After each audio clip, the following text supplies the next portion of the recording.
Hello, this is the Link to the Past Randomizer Daily Race here on Speed Gaming 3. This is our open weekly.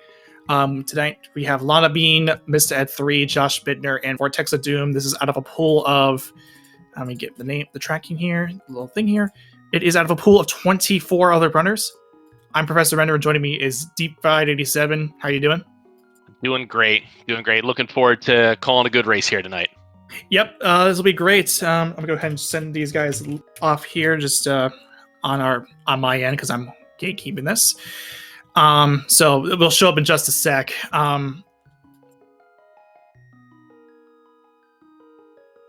So Open 7.7, as we know, this is a mode where it doesn't matter what we don't need to go through the escape at the start. We're already flying through. Got 3 boots up there in the code. Does that mean we're not seeing boots anytime soon? Possible superstition in my eyes. But yeah.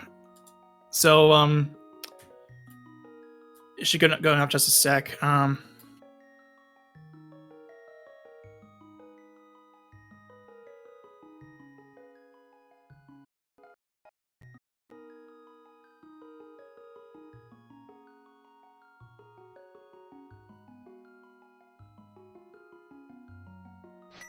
And here we go. Everyone is starting Link's House, getting a piece of heart here. Looks like everyone going for the Uncle start. Yeah, this is a very common start. Yeah, this is a very common start you'll see with this race here. Like opens is that the best way you get. Oh, we also got a bomb drop off of that too, which is great. And actually, that means that the guards are the bomb pack. Yeah. We got only single rupees off our tier 1. Not going to do anything good for us here there. But that blue man will. That's a real nice safety to find early. Yeah, with blue meal was always a great thing to start finding like from the first minute because of the amount of protection you get from that. So we did see 10 arrows from the chest below, and then Mr. Ed, Lana, everyone else is going to follow into Sanctuary here. We don't know if it's true vanilla or not because they were already full up on it, but a heart in the Sank. Heart, yep, Sank heart. It could be Sank heart, could be an actual heart container. Who knows? We did see our 5/6 crystal on Desert. Everyone else is just a regular crystal. So 3 pendants in the Dark World. Maybe we get a Jet Seed. Well, maybe.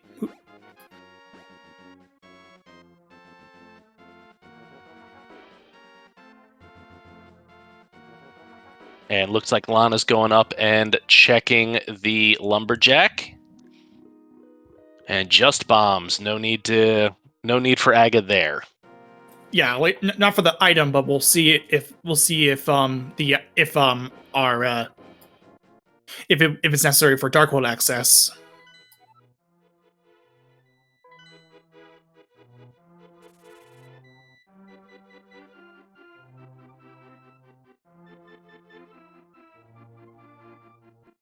And looks like just hearts out of the bush crab. Not entirely helpful, but it's nice to have it. Just in case.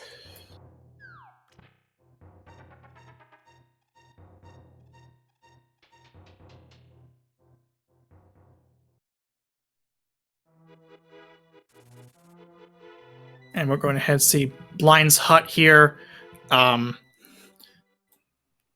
So far, nothing too crazy. We did get another heart container, but we did also get a 600 rupees out of that, but no bombs. So Mr. Ed's going to have to come back for that just a bit. It won't, not particularly awful, because you can get bombs here, and if you whatever item you get from that isn't like too terrible.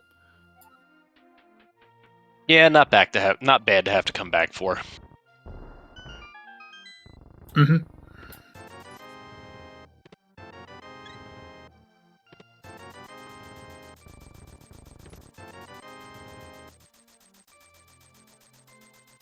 And it was just a hard piece anyway.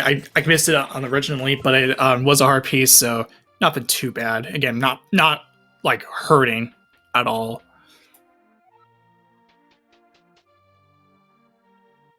Flippers in the back of well. Flippers ain't bad. Like it gives you logical access to the Zora area and also the Uncle and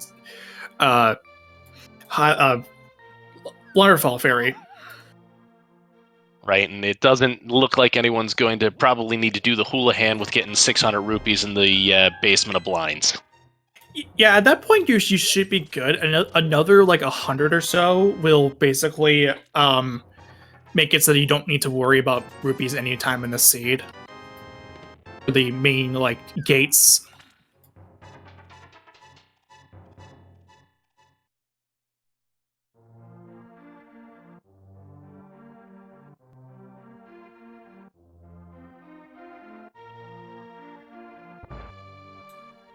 Back of Tavern for Bittner, just 10 arrows. And just bombs in the chicken hut. So just the flippers and 600 rupees is good enough. Like it's not like the most stacked Kakariko that we've seen, but it is a decent start. Somewhat decent. Give you a little bit of direction to go to. The question is, are they going to follow it, or are they going to go and try something else to have some divergence?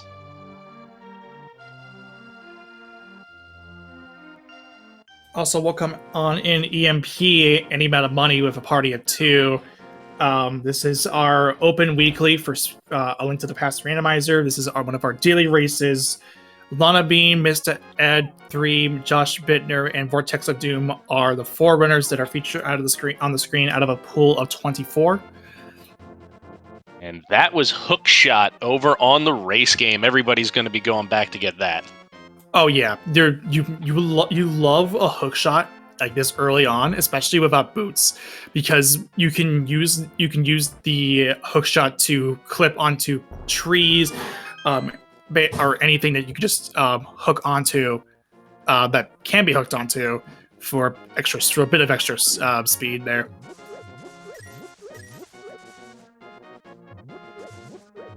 Yeah, definitely a great quality of life item to have early.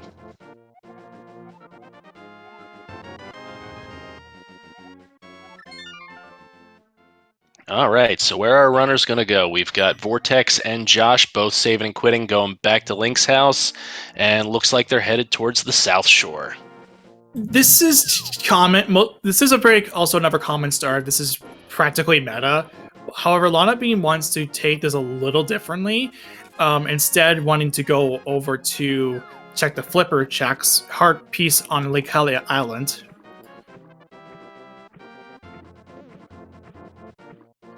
Ooh, and Josh not quite getting the clip there.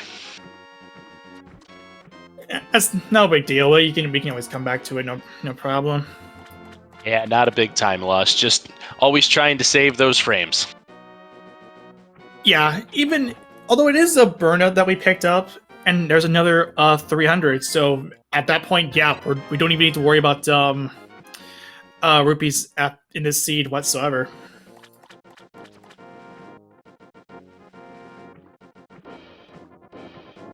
I missed it. Did you see what was up on under the bridge?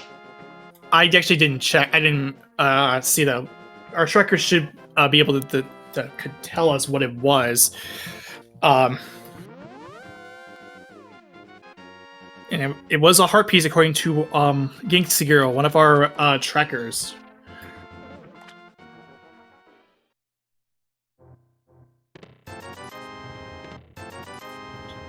Two sets of 20 rupees on the Waterfall Fairy.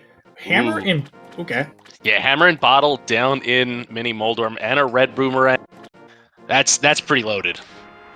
The red boomerang is nice. Although it's nice for starting, it is also a Ancilla starter with way you can make, because it's sparkles mess with the table that is necessary to perform Splash Delete.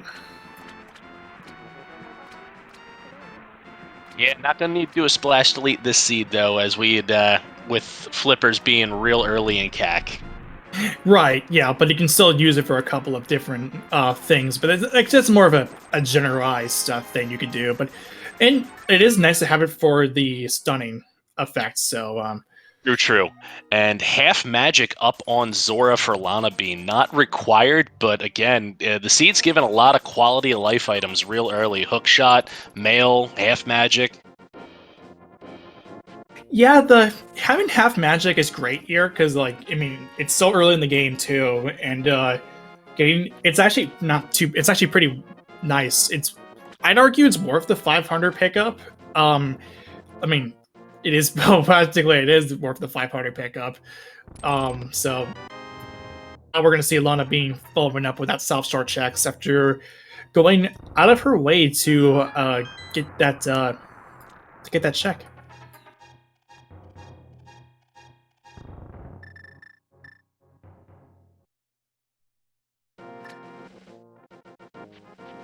And Josh Bender are going to go ahead and follow the same routes as before.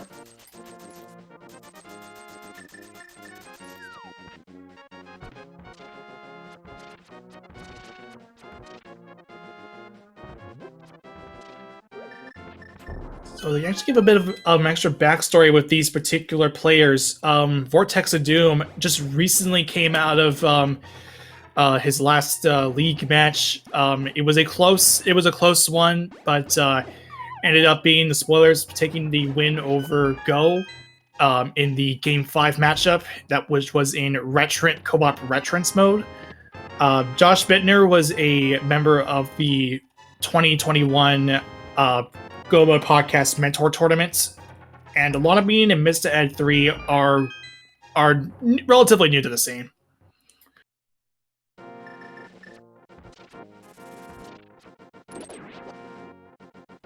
Ooh, we're getting fairies and bottles too.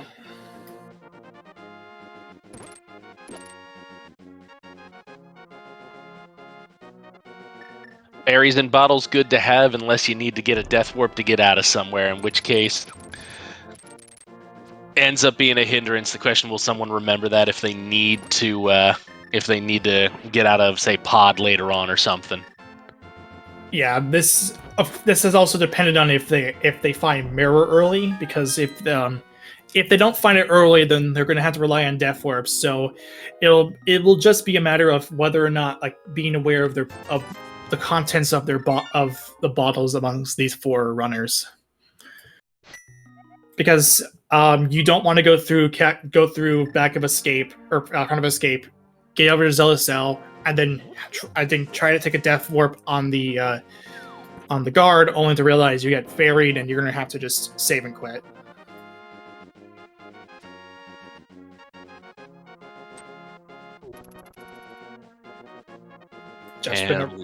Yeah, it looked like Lana Bean's going up to escape, as said, and Mr. Ed we got our first bit of divergence here with Mr. Ed headed over towards the eastern area. Yeah, this is one of our first big divergence that we've seen. Lana Bean did give us a small bit of divergence, but ultimately everyone else followed suit. Vortex of Doom being the last player to get the half magic off of Zora. You got gloves.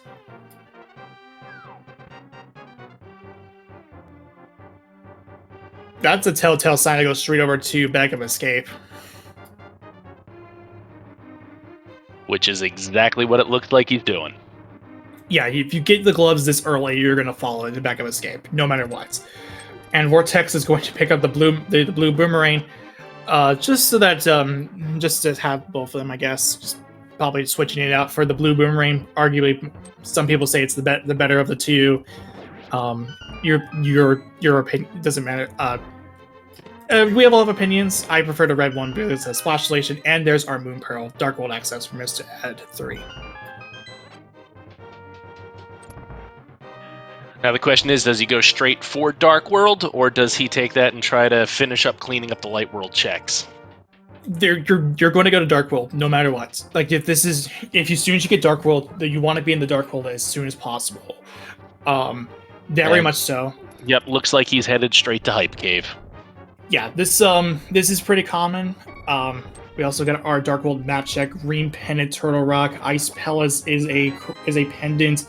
These towns also a pendant, and the 5/6 crystal is on Meyer.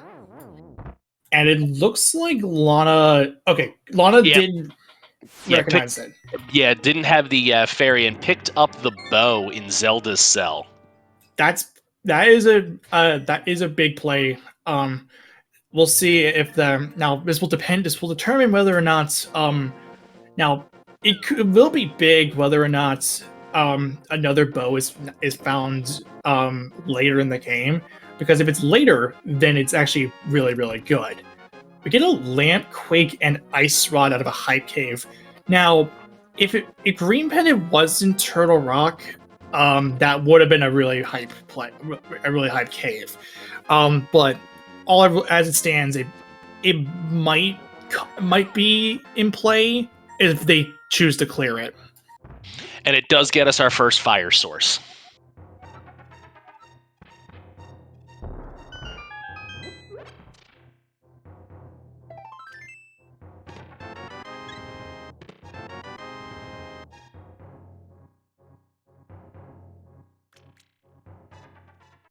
All right, Mr. Ed looks like he's headed up to check the pyramid ledge.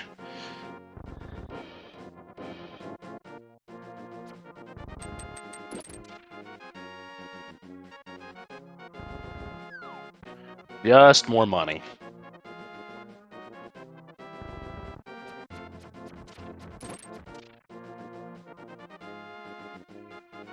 And after Sahasrara, it looks like Lana's taking that bow and going straight into Clear Eastern Palace. Not fully in logic. Well, we know it's in logic with where the lamp is, but she's going to go in, and some of the easier dark rooms in the game shouldn't be any problem. Yeah, this is pretty simple. In fact, if you have like this, the only kind of trouble is the only sort of trouble that you'll find is if you are going to the back. You don't have a sword available to you, so that might be a problem. But we see Mr. Ed actually heading into checking out the catfish here. That could be important. It could be a big play or not. Just 20 rupees though. But it is an out-of-the-way check that is done, and he won't have that in the back of his head as he's going through the rest of the game.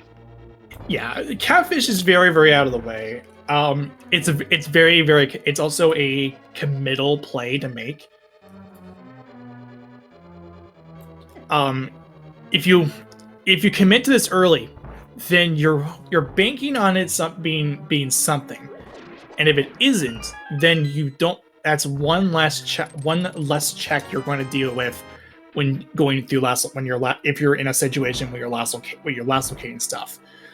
But yeah. So all except for Mr. Ed has the bow, because Mr. Ed has not been through Front of Escape due to the very early Darkhold access he has.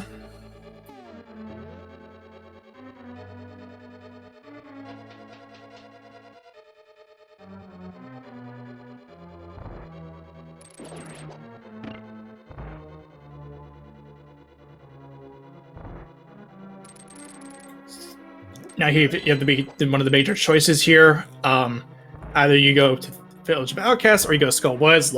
Choosing to go Village of Outcasts.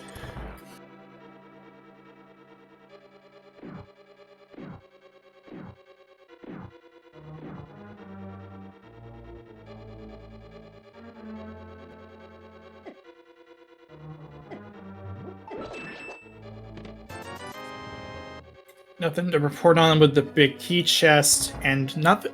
Likewise with the chest game, just 3 bombs.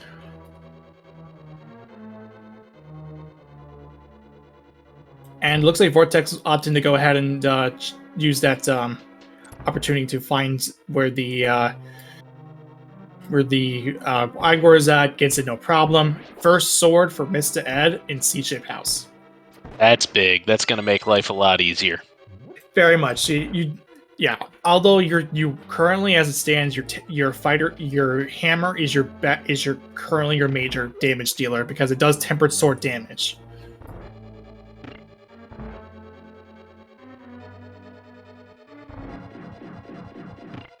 And this is a play for Pendant Thieves. Now Mr. Head also has another decision on his hands. If he chooses to Death Warp, then he's only checking the first 4. And that's your Master Sword in Thieves. So 2 swords in Village of Outcasts right next to each other. That's nice. But now it's also again the decision of whether or not Mr. Ed wants to continue this Pendant Pod play or Pendant Thieves Town play, as Vortex will get the first crystal amongst our 4 runners. And Lana being right behind, picking up first crystal at about 19 and a half minutes.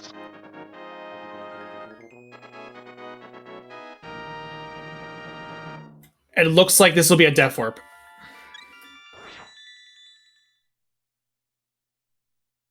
But was not aware of the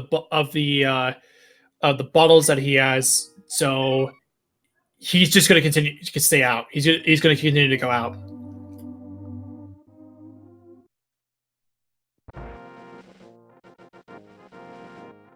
He does not want to change his mind. He wants to get out. Generally, what people will want to do is if there's 3 items, and it's 3 items and it's not a we get 3 items at the front and it's not a green pendant, they'll just go to the back, full stop, just to in hunt for the 4th item. But the only thing Mr. Ed got was 2, so he just chooses the bailout. And we get a shovel from the brewery.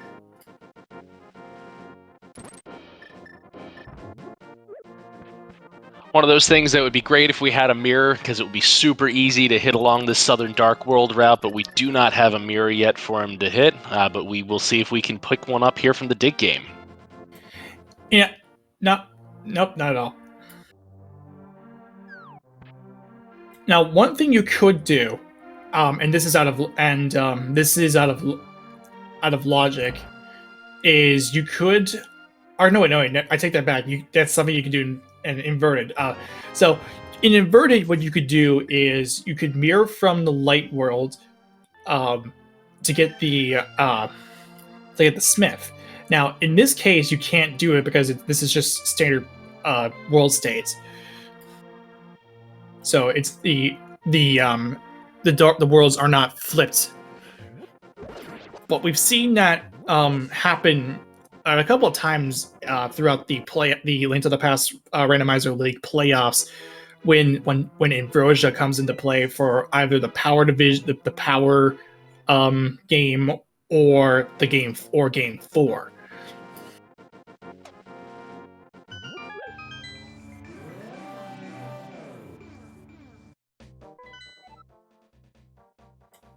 Both Josh Bittner and Alana Bean are going to get the information necessary, as Mr. Ed wants to go up the mountain. A lot of people want to try to wait for Mitts to go up, make their first trip up the mountain to get everything all at one shot here, but this is his best, most item-dense play to be able to get the most checks for his time. So, see if there's anything good up here. Yeah, either you wait for the mitts, or you can go up as is, and you can you can still get item it's still ripe with item density. So either way you slice it, it's still big. It's still a massive area to clear out.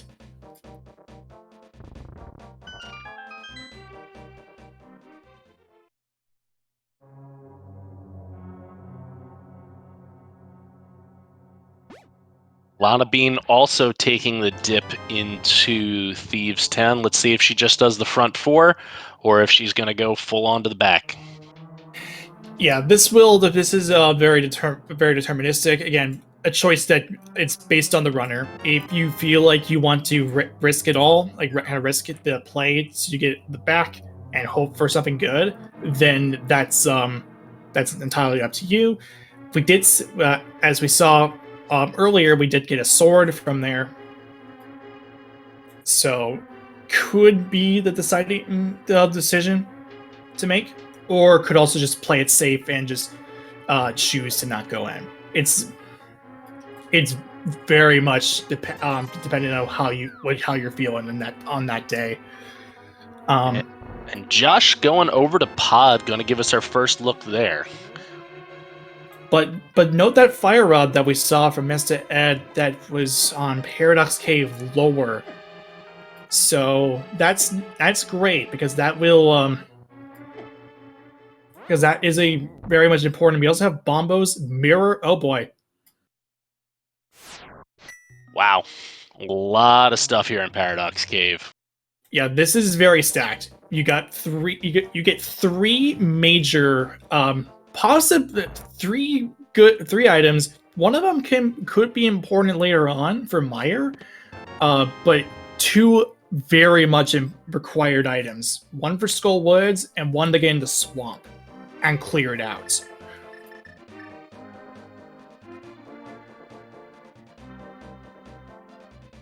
And there's another bottle on the floating islands.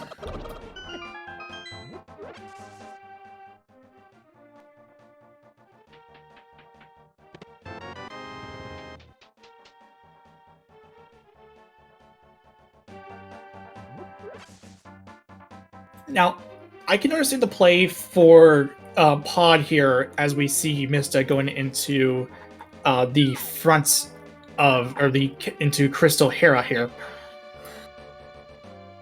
This is 5 items currently. This is Josh's Dance's location that is in Logic. And it's a crystal. Gotta be completing your crystal dungeons to be able to get to Ganon's Tower and complete the game. So, opting to go into the dungeons rather than do the overworld checks. Yeah, if you had to follow that ABCD for in the sense of beating crystal dungeons, at least on Josh's Bittner side, we did also see Mr. Ed performing a Harapot. This is specifically the Phyllis T setup that was discovered by runner Phyllis T, who was a runner for the 2021 Mentor Tournament. It's really funny because there's so many distinct setups for the Harapot that you can kind of tell where they learned it from based off of the way that they Harapot. Yeah, it could have either been from a stint in the Mentor Tournament that I don't recall, or they could have been something that was kind of picked up from the from runners as Mr. Ed getting a little bit getting bullied by Moldarm here, trying to go for a hammer fight. We've all been there. Tempered Swords spins also work here, and Moldarm still not playing nice, just not willing to jump, having Moldarm or having Ed drop down into the pit there, but gets his revenge. And a small key. I believe that means there's an item in the basement.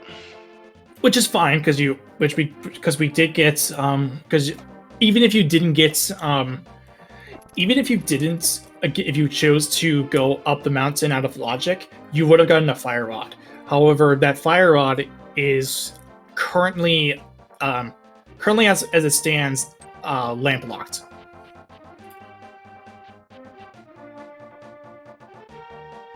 Josh Bittner picking up the cape in the rupee room and pod. Yeah, that's not too bad. That is another invulnerability item. We did see Spike Cave from earlier from Vortex. It wasn't anything in particular, but it is one of the better invulnerability items. And it does open up. I don't think have we seen Bumper Ledge yet? I reckon not. No, we haven't.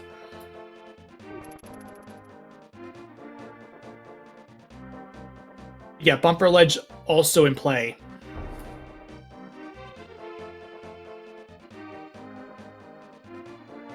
And Mr. Ed choosing to be thorough here and going down to the basement of Hera, not leaving anything behind. Just a piece of heart. It's okay. That's not the worst. I mean, you've cleared this out anyway. You might as well get it out of the way when you're actually finished that crystal. But yeah.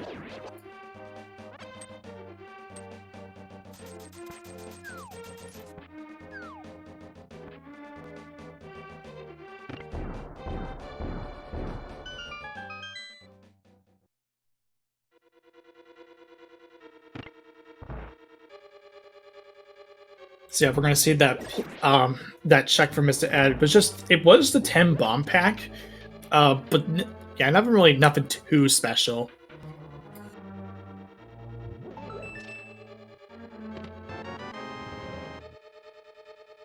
So currently, the only thing you can do at this point is go into pod. However, Mr. Ed still needs to get that bow from the front of escape in Zelda's cell. This is kind of the thing that was it's currently hurting Mr. Ed because he got Dark World access so early compared to everyone else that he is not going into front of escape. Now, looks like he's headed down to Swamp, though, with the mirror that he had picked up and the hook shot. Gonna go check out and see what's in there. Yeah, that's perfectly fine too. It's six items. It's one item more dense than the five that we're seeing in pod. Now this isn't like the worst thing that could happen to Mr. Ed. Now, the conversely, what could happen was that Mr. Ed could find a bow here, and that would mean that sure, everyone else is going to get silvers, but at least you have a bow to complete the game with.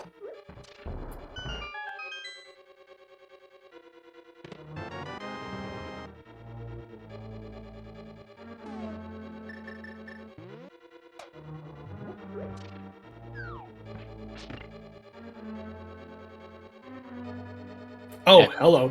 Yeah, Titan's Mit's second chest in Swamp. Yeah, I was worried that the stutter from Mr. Ed would actually obfuscate that check. But that's going to take him further and further away from back of escape where the first bow is. So let's, for his sake, if there's another bow somewhere he can pick up. Yeah, because this isn't like the NLBL currently. That it does put him away from that one bow that we know of, but it could also very much be that he could find one right here in Swamp or any of the mids checks, including the checks that we saw from the mountain, which put up the Dark Death Mountain checks.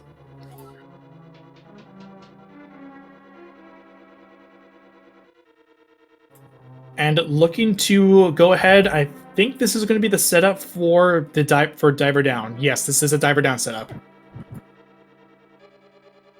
Gotta go with bomb strats. We have not found the red cane yet. Yeah, this is I've seen runners not know the bomb strats, so that's always a good backup. If they're familiar with the cane setup, this is a setup that knowing both Diver Down setups is very key because they will. Yeah, because you won't always have the red cane, but you will almost always have bombs. The case where red cane could be very deep in the seed, and if you don't have that cane, but as soon as you get into Swamp, it's better just to have bombs on hand because you could still perform the same tricks as before. And Vortex had already cleared out pod as I was talking about this. Josh Bender heading into there as well. And it looks like Vortex may have picked up red mail.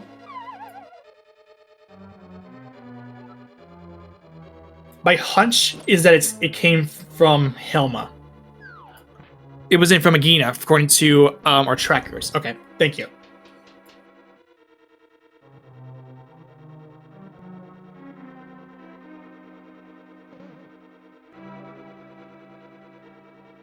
Oh no. That's rough.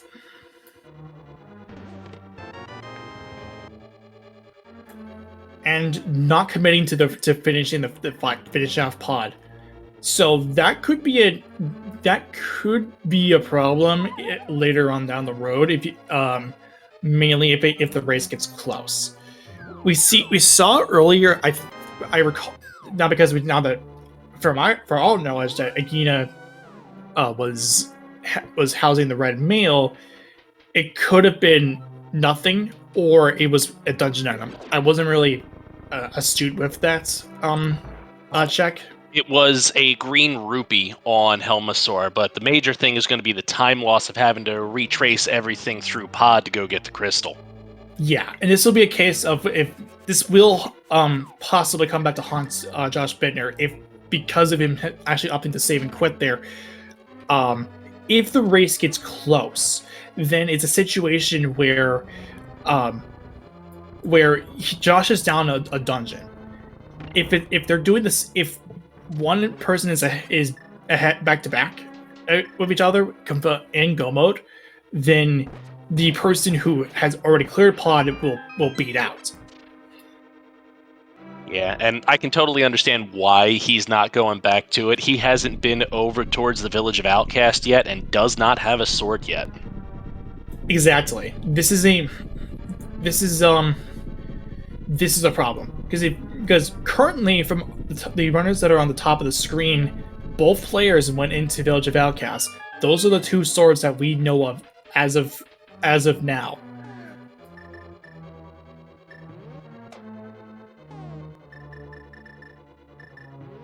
And Josh getting bullied by the boulders and the dead rocks, but does manage to successfully rescue the old man. Now, one thing one observation that I'm noticing here is that mirror that we picked up from hearing Village of Outcast, Paradox Cave. Paradox Cave, yeah, that's the one. I am drawing a blank there. We got powder from the waterfall chest and mist from on Mr. Ed's side in Swamp Palace. Now that mirror is necessary to get the mitts, meaning that you have you can't just connect the dot. You can't just like do the checks simultaneously. Like do the Dark World check simultaneously, or the Demon check simultaneously rather. So you have to make the decision to go back up there, which climbing up takes a lot of time. It just really depends on how Mr. Ed will approach this as he starts finishing up his Argus fights.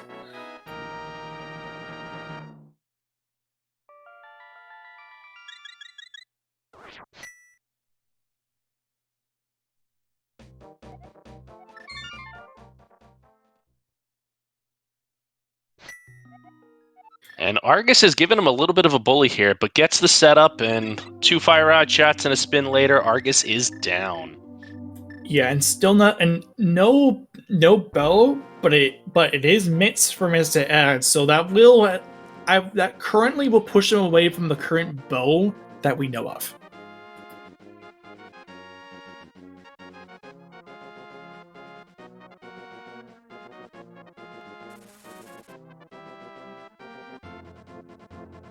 Although Mr. Ed is opting to go upwards, this could be the front of escape play.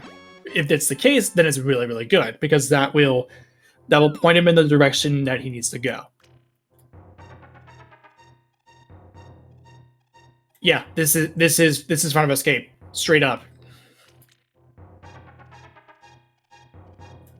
Okay, so the good news is that Mr. Ed will get that bow from Zelda's cell and has mirror, so that way he doesn't have to worry about losing his fairy if he still has it.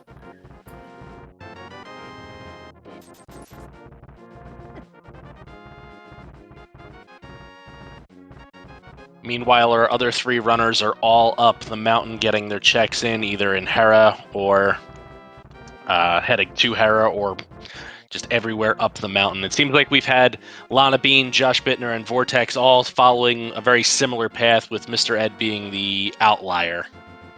Yeah, it's because of that early Dark World that we got from Mr. Ed. And actually, it does occur to me that I do remember Mr. Ed actually wasn't aware with that the battles that he had, because he dipped out of Thieves Town and with a sword in hand. So he doesn't have a fairy. So that becomes a moot point.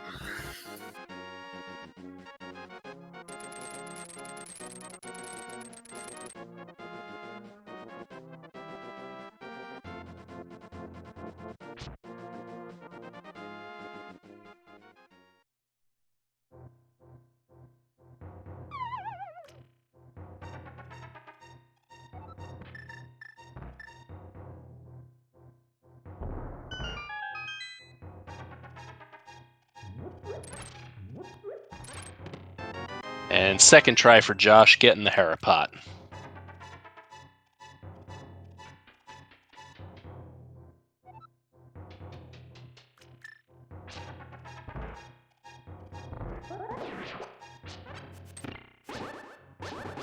So this was the right call to make for Mr. Ed. This will give him the bow.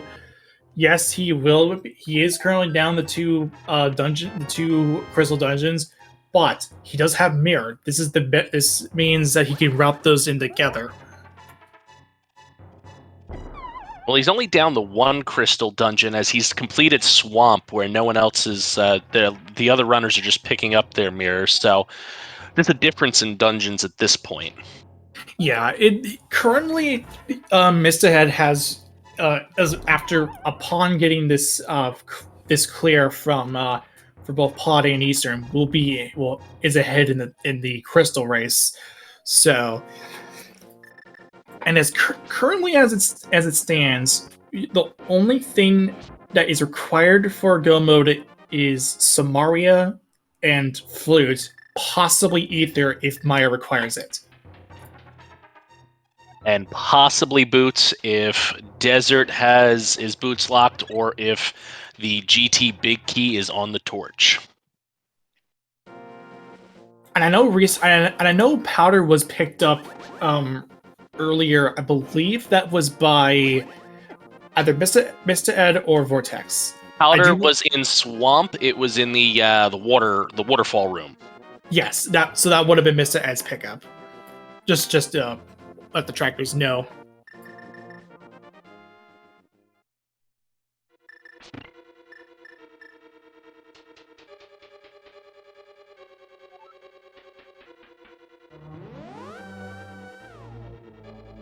Okay, so Pod Eastern for Mr. Ed, as we're now going ahead and retracing our footsteps here. So, as it stands, so currently the only way we can kind of finish up anything is having to go into swamp. Is going into Skullwoods. Skullwoods is our other crystal, and we have not seen that from any of our runners. This will in turn lead to Bumper Ledge, Graveyard Ledge and Bumper Ledge, but no boots checks, because we can't do King's Tomb or Bonk Rocks with our boots. True. And Vortex picking up his Titan's mitts, and the other possibility would be the Smith chain, picking up the Smith, the hammer pegs, and the purple chest. K45 is also on the table. And I reckon we have not seen the shovel check. No, they got that early, and I don't think anyone's gone and checked it yet. No. And that would have been something from off of Mr. Ed and Lana Bean currently, or the two players that have that shovel on hand.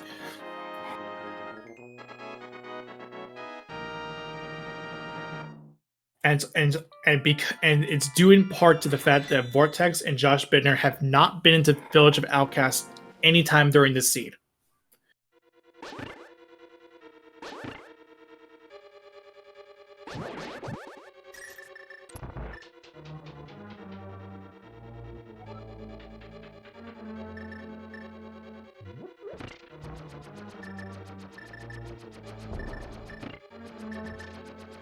Josh Bittner will be the last one to get the mitts here, as Vortex has already picked that one up.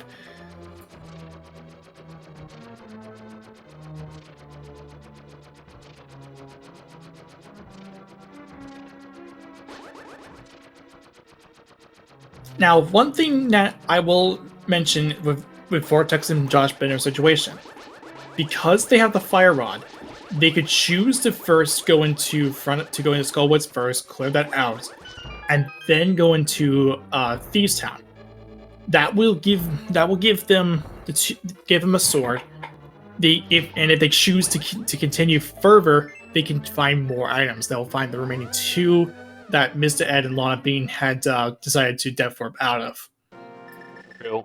More than likely, I would bet that they're going to go, if before doing Skullwoods, they're going to probably do the checks in Village of Outcast, just because you need a sword to cut that curtain in the back of Skullwoods, and trying to head to the back without a sword. Most times you've got a sword now by 45 minutes into the seed, so hopefully it's something that they remember. Right. They might be choosing to go now to amend to that. You could. I was going to mention they could choose to go into Skullwoods lacking a sword, but could find a sword in Skullwoods, and then that would make it simpler. However, if they don't find a sword, they're forced to abandon it and go ahead and finish and have to find that sword in C-shaped house in Thieves Town. So that's like the one thing that could happen. Not a horrible double dip, though. It's not super far away. And the front of Thieves Town, a lot of runners treat as overworld checks when they're first getting Dark World access. As if it's a pendant, yes.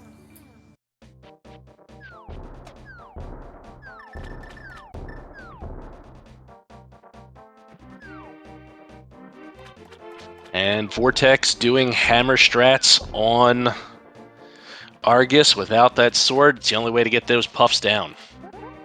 Yeah, this is what some people like to refer to as menu strats, because you have to menu constantly, and you can't just like quick swap because the hook shot and hammer are very far away apart. So you only lose time if you do that.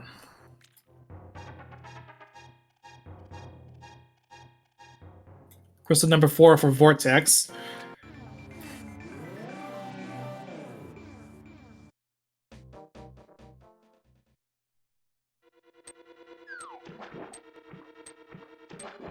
So at that point, Vortex will have the mints available. Can do Smith. Can do practically everything here. At least currently. Looks like it's going to be Southern Dark World doing Stumpy K45. Stumpy K45. No shovel yet, but we'll do it. We'll see it happen along the way. During a stint with Purple Chest. Opting not to pick up that bottle of red goo. Says have enough safeties. Yeah, it's choosing how many bottles you want is really dependent on your playstyle and how comfortable you feel. Vortex feels very much comfortable with that with the bottle in hand. There's that one bottle still has the fairy.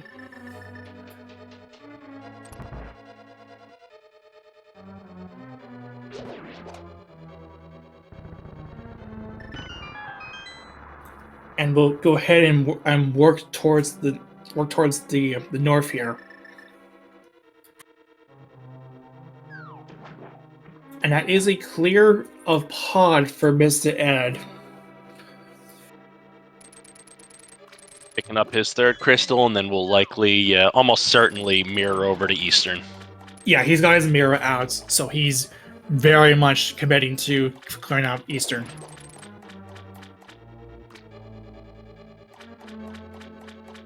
And it makes full sense. You got to do it. It's a crystal. You got to get it out of the way, and you don't want to have to come back over here for it. So, right.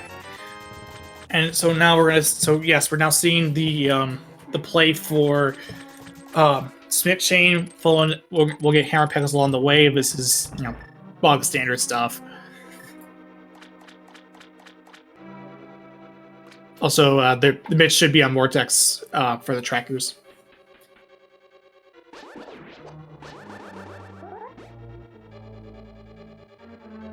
yeah, with Lana Bean now in Swamp, everyone should have mitts.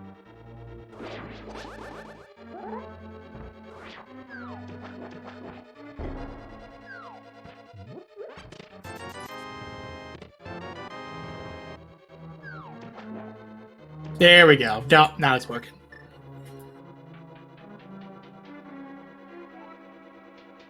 And just bombs on the Smiths.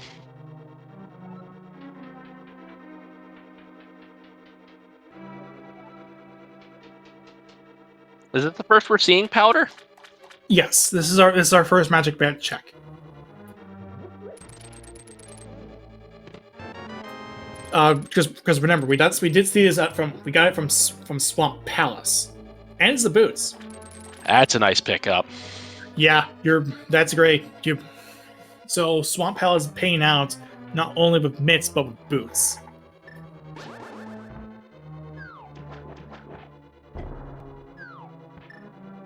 And so gonna go ahead and get the purple chest. Now, okay, yeah, we're gonna leave. Oh no.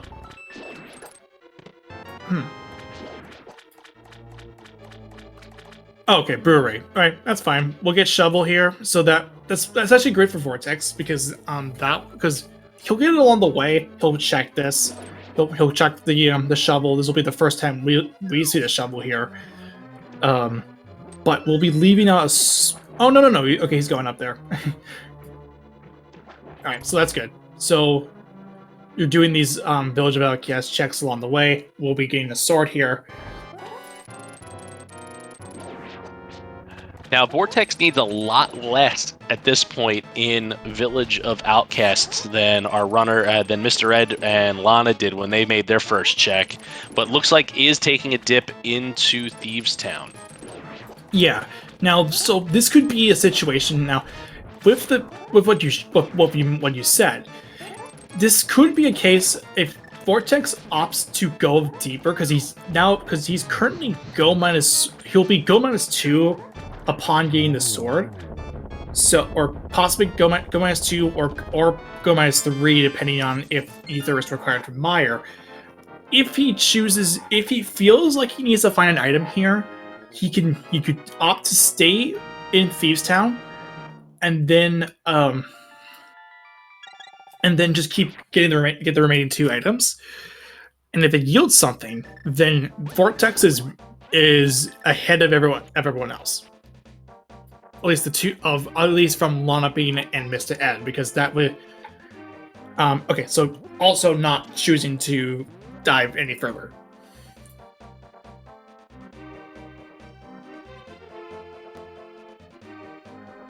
And gonna get his second sword here. Okay, so that's great. Yeah, it's great, and probably gonna end up heading down to... Nope. Looks like gonna go up and check maybe Bumper Ledge. No? Going up to Skull Woods. Skull Woods. It's proximity. It's a proximity check. Now, question: I haven't seen someone leave the purple chest that far behind. Is that going to respawn back at the hut, or is that going to stay in Village of Outcasts? It'll stay. As long as you don't mirror to the light world with the purple chest still down, then you'll still be there. Got it. And Lana Bean showing us the shovel, and it was just 50 rupees.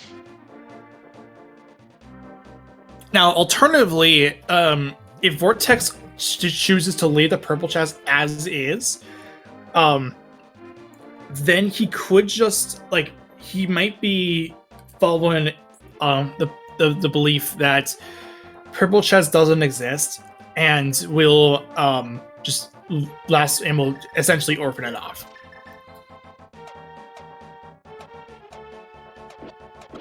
And yeah, as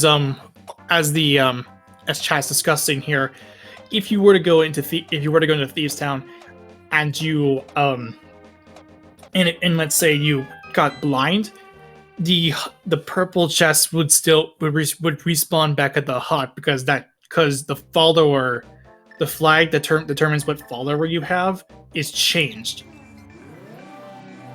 Because currently, in the game's code, the current follower for Vortex is the purple chest. It's never cleared. It's never cleared when you drop it.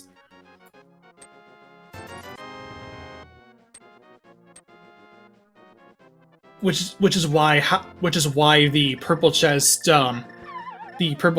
oversight exists in the first place. Because the flag is never set, and by the time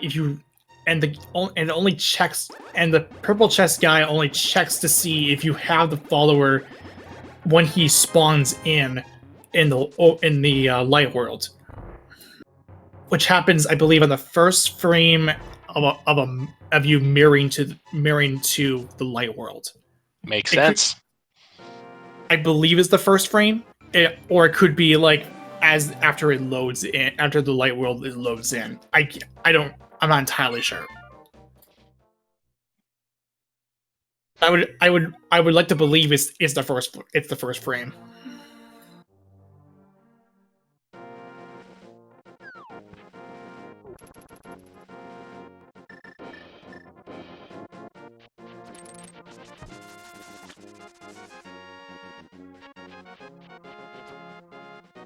And the one thing too is that the purple chest could spawn literally.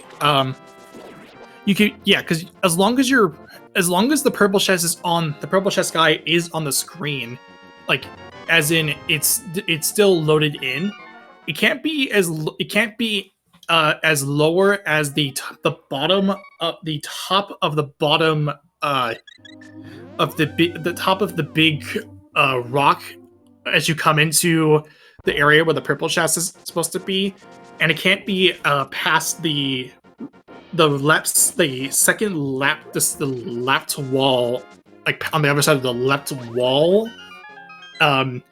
Elsewhere, it's a pretty big area for you to pick it up. All right, and Vortex of Doom with those boots and Mirror doing the upper checks. We've got just 20 rupees on the bumper ledge. Let's see what's here in Bonk Rocks. Just a heart container. Okay, and with that Mirror, he's committing to that play, saying that the boots don't the purple chest doesn't exist.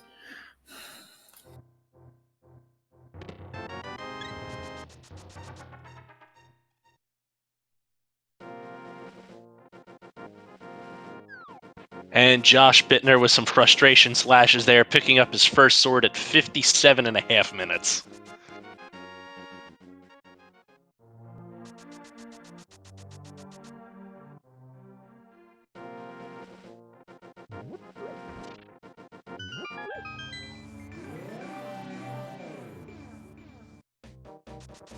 Nothing of note in our graveyard ledge, just a piece of heart.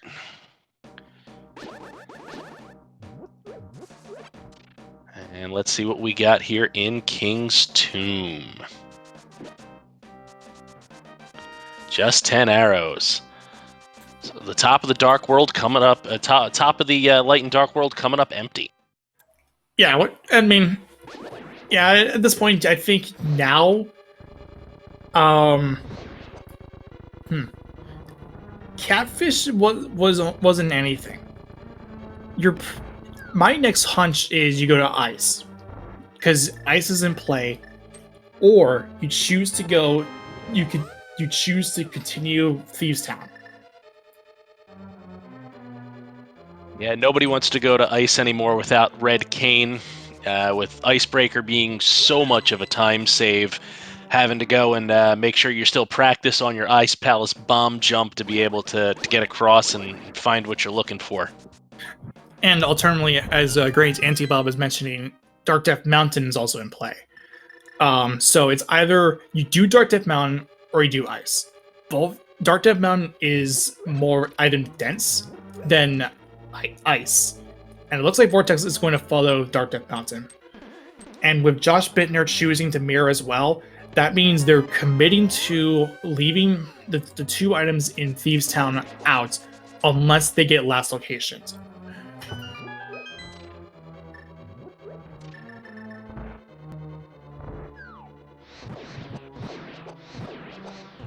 So yeah, we're gonna see the play for Dark Death Mountain.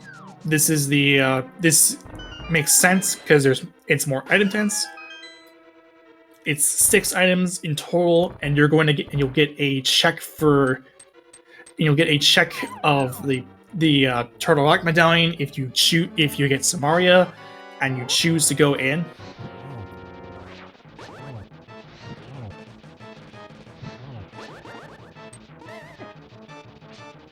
And there's your Red Cane. Speaking of Samaria, there it is. So now you have a choice. Now you have a choice. You have a choice to go into Turtle Rock if it's not Ether, or you commit into Ice Palace. You're up here already. It's going to be real. Turtle Rock takes forever, but you don't want to have to come back up if you've got Red Cane, you found it up the mountain. That's going to be a tough play to then.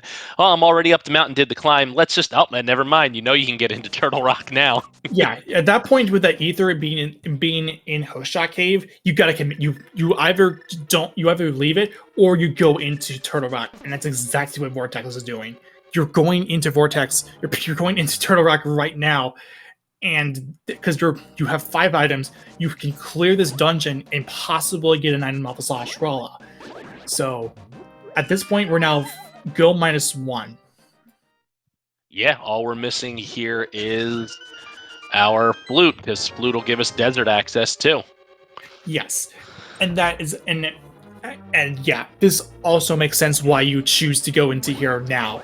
Now that you cleared out the potential outlier for getting locked out of your go mode, you're choosing to go into the Green Pennant Turtle Rock in hunt for that flute. It only makes sense. Really does. The other thing that our runners, I'm sure, are looking for here would be another sword or silvers, because Master Sword Ganon spins take forever. Master Sword Silverless spins, yes, a total of 52 spins, and you have no other way of doing it better, unless you have found a sword along the way.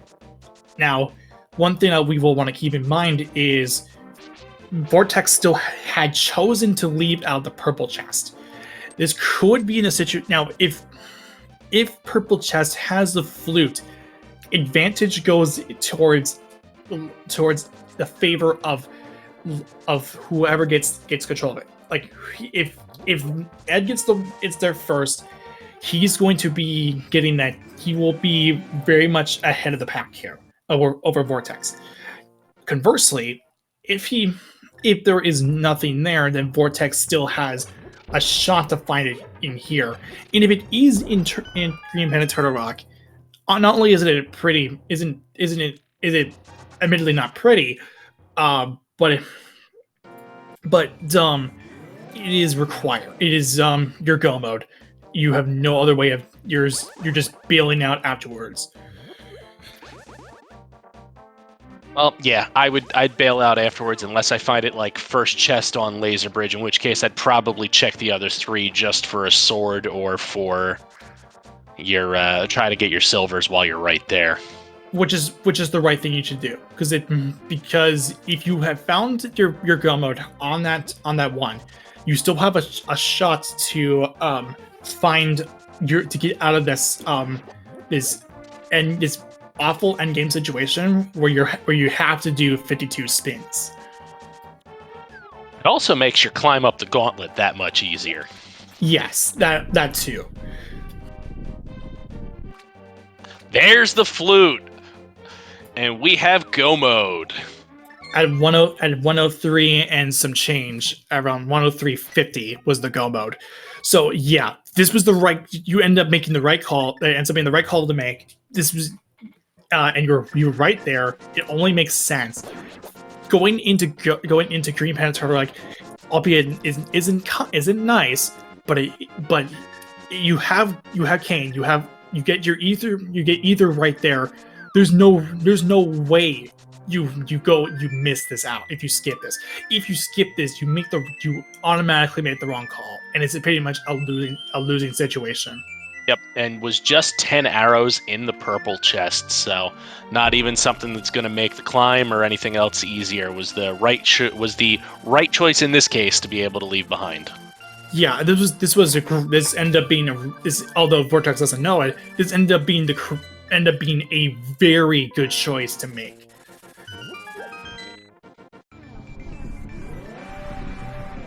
So, and even if it wasn't ether here, then it wasn't. Even if it wasn't either here, which it wasn't, which is fine. If ether was here, then it was necessary either way.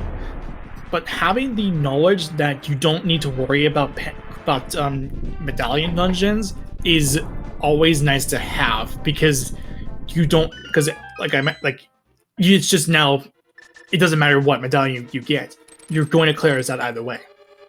So the question is for Vortex, how many extra checks do you make? Do you just try beelining it and check, what you need to be able to get the keys and get through? Or how many extra checks do you make looking for that sword or looking for those silvers? Well, Meyer is a case where you only stop after the big key, and which is the case for all these. It depends on when Vortex gets the big key. If the big key if it's a God Mire, then you're just gonna go no matter what. You're not gonna be doing any extraneous checks. You're not gonna fluff your collection rates. You're going to just finish this dungeon out. You're going in the desert next. Likewise, if the boots are required for the torch, then you're just gonna go and just leave no matter what. And then it comes down to GT. It depends, depending on how Vortex routes it, and if in a situation if it's not tile room, it depends. It very much depends how you route it. If you get it if it's on the right side, and you choose to go left, it'll be longer. If you choose to go right, then it'll be shorter, but you'll leave out more checks. And by then you would have to probably look for a sword in Moldorm 2, either on the last 4 chests of the game, including Moldorm 2, just hunting for a sword. Now, likewise, we could find a sword or silvers on Vidi or Lemo, which would help negate that issue. Yep. Do you take a dip into Meyer? Do you take a dip into Meyer Shed? He hasn't gone that. He went straight in. It's those questions of how much extra time do you take looking for those things that will make your life faster. And even then, it shouldn't. Even if Vortex doesn't opt to just to look for chests, he's very much comfortable with the Master Sword Serverless fight. It's tedious, yes, but he is comfortable with that fight. And showing off some spooky action here. Yep, it's a very complicated glitch to explain. It's specifically tied to altitude variables and how that affects and how it affects the fire rod's behavior. As to put it very, very, very oversimplifying stuff. it's tied with the flute, and in turn it affects how the fire rod acts with a certain component of the fire rod that is unknown for most of that's otherwise it's unknown. Just a compass on Vidi. Okay, so now you're going to go ahead and clear desert here. No matter this is because you're in go mode now.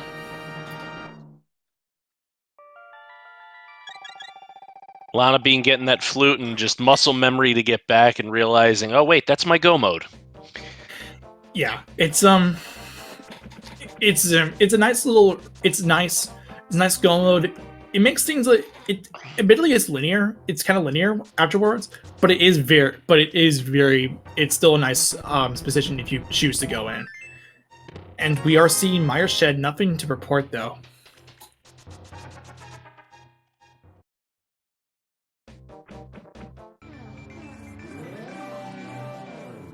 And I would like to remind you, this is a community race. This is out of 24 players. Currently, no one has finished, but we will reveal results when one of our runners will finish.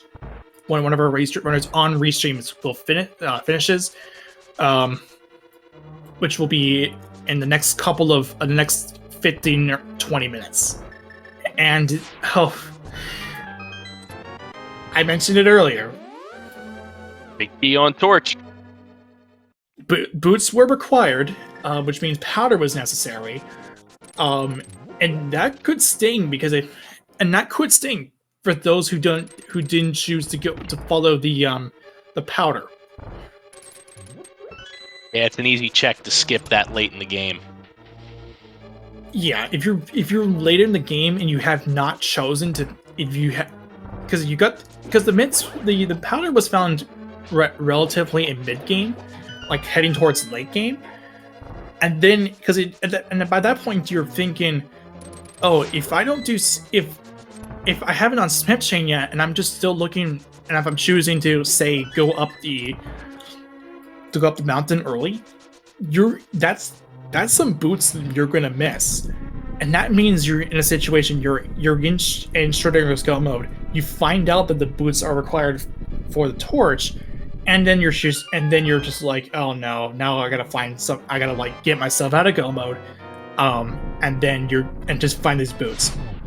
Luckily, because it's on the powder, it can feel pretty awful because choosing is like, oh, I could have just done this like ahead, like beforehand, before going to the mountain. And there's the book.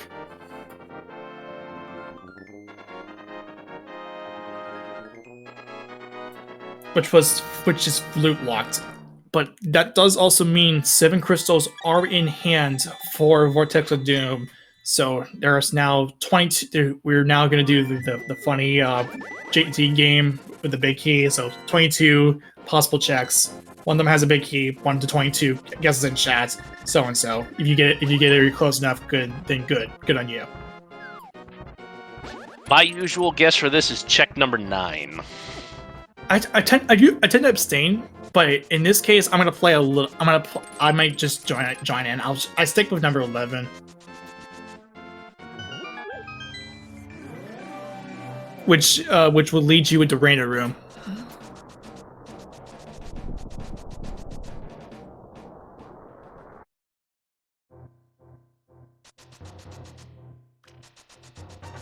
And of course, the guesses will close as soon as Vortex enters the tower. But you got plenty of time for it because he's choosing to go the longer route.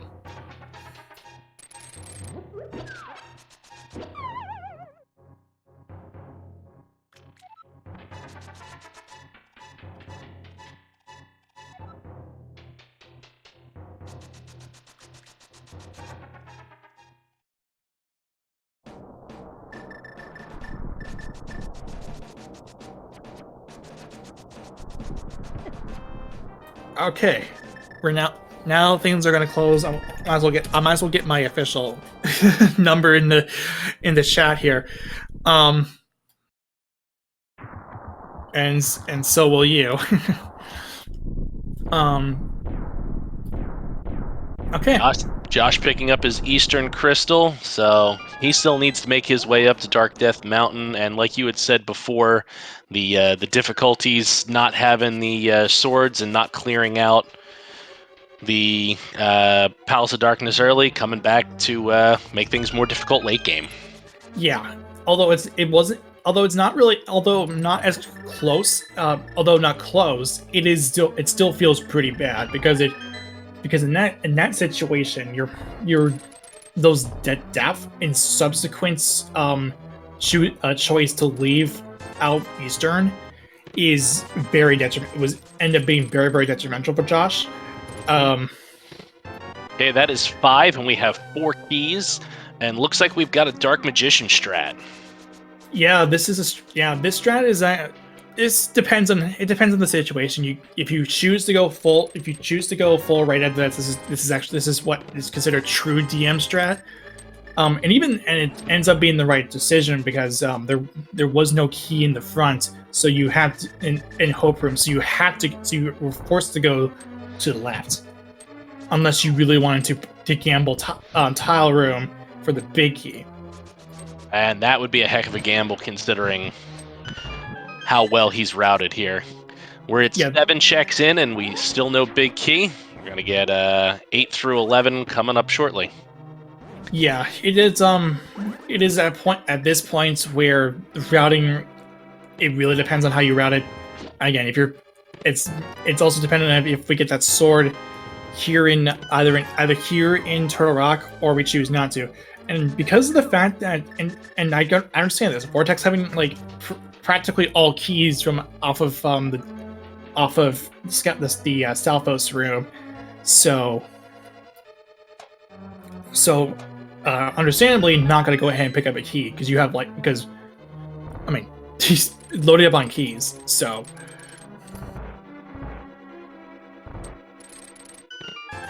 Deck 12 for the Fire Bar room, just 5 rupees.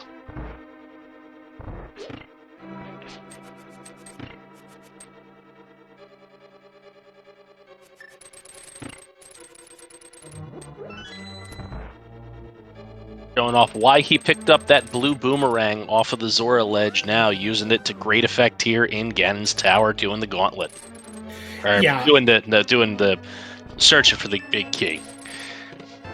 Yeah, and I get why he chose this, because the red boomerang throws a lot more farther than a blue boomerang, so using that to help close the dip, help with it helps because you don't have to wait for that red boomerang to go as far as to go really, really come back to you because it throws really far away. Just rupees in Rando room. Yeah, so we're nothing still. So we got Bob's chest, we got Ice Armos, and we've got Tile room. Yeah, and this if it's Tile room, someone will get, if someone really chooses to gamble Tile room after getting no keys, it's going to be gratefully rewarded. It's a 1 in 22 shot. But it's very much impractical. But they will get rewarded. Nothing in Bob's chest. Going down to Ice Armos. 19 to 21 will be coming up shortly. And this is as I was mentioning before. Because it's so late, there's still chances for the big key to show up.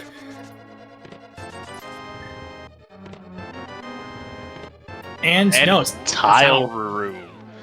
So someone is going to get really rewarded if they choose to go for the one that's 1 in 22 shot.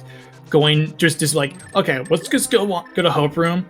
No items. So be it. Let's just go Tile Room. Let's just gamble, and you're gonna get gratefully rewarded. So.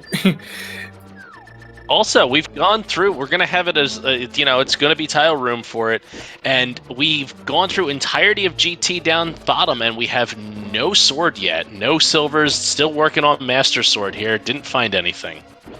And at that point, you're not going to bother with the big chest because who cares about the big chest? At least in the context of a regular open 7.7 or a standard 7.7 or casual boots. I mean, it's understandable for cross keys. I can see it for glitched modes, but like not for standard or open 7.7.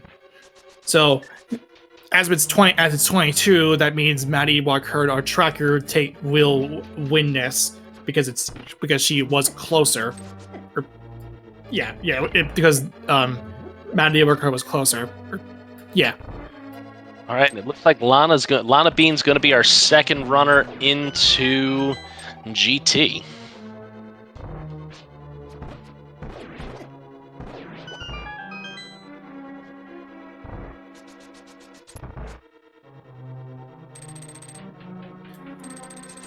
So at that point, it's an offset of what was otherwise a pretty quick go mode. So, a relatively quick go mode. The tile room big key just ends up being a little offset, but Gauntlet for Vortex. I reckon he would still be wanting to check for either silvers or a sword. Josh Bittner getting his flute is the last of our restreamed runners into go mode at 1 hour and 20 minutes. Yeah, and again, I totally get it. It's a situation where dying to hammer Helma and subsequently leaving out the Eastern Palace from the saving because you opted to save a quit off of game over, ends up really hurting.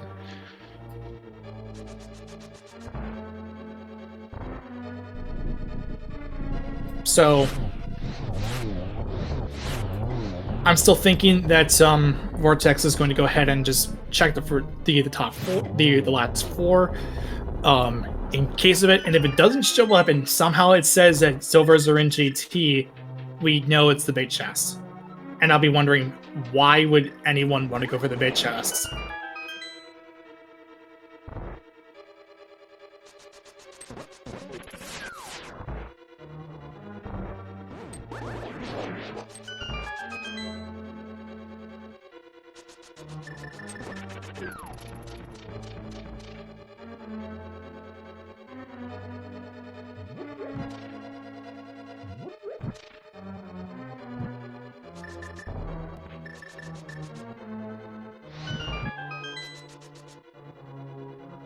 Vortex through torches 1, headed straight up. Just meant I'm doing some proximity checks, revealing what was on top of Checkerboard Cave, just a heart piece. And yeah, as I predicted, we're going to go ahead and see the top four. Nothing in the mini Helma room.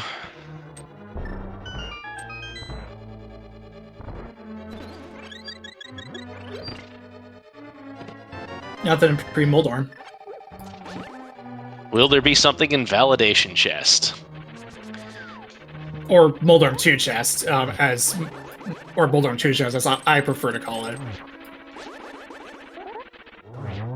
Maybe it could, if a sword is there, then it's a huge lifesaver, and if not, you're going to have to do 52 spins. It is not 52 spins incoming. And if somehow the silvers are in GT, I'm going to question why. Why would anyone do the big chest? Because there's no reason to do it. There's no way you do it at this point, at this late in the game, especially if it's open 7-7.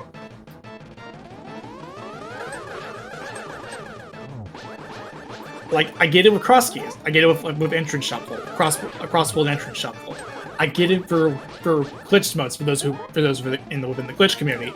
I totally get it, but not when it's open 7-7. No one does it. No. Vortex not having favorable patterns here for Aga 2. 1-1-0-2 so far. Yeah, these patterns aren't aren't good, but does at least finish out strong.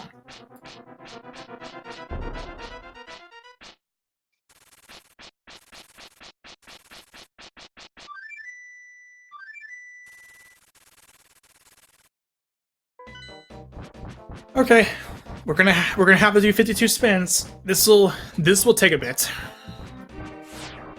Once I will mention this, as we will, once Vortex of Doom finishes, I will reveal the final results with the race room. And chat saying 52 spin pickup. Haven't ever heard it called that, but that's pretty funny. Neither have I ironically enough, that's kind of cute. Oh, hey, we got a spot to double spin. Nice. And a good trident spin too on top of it. Those are not easy to pull off. Trident spins are difficult to pull off, yeah. But when you get the chance to do it consistently, it helps a lot with this fight. And same thing happens here. We get in the same spot, and we're going to go ahead and just pump in a lot of double spins for Ganon. Vortex fire bat. Vortex still has a potion on hand, and making really quick work with that. Making quick work of the of phase 1 and 2. They were, I would say, like either it was like a 2, like at most 2 to 3. Like phase 2 was a 2 cycle. I think phase 1 was a 2 cycle as well. Yeah, that's really effective. And Silver Arrow's in the light world. So that could be literally anything. It could be pedestal. It could be anything. I think it's also. It's not. It wasn't the. I know it wasn't. Mimic tablets, pedestal. Or no, Mimic. Is it Mimic? Death Mountain because I think it's part of that the Death Mountain. It's part of the Death Mountain area. It can't be. I don't think it can't be Mimics because of that. Tablets, pedestal. Yeah, that's what I thought. Mimic is Death Mountain. So it has to be the tablets. It's Bombo's tablets.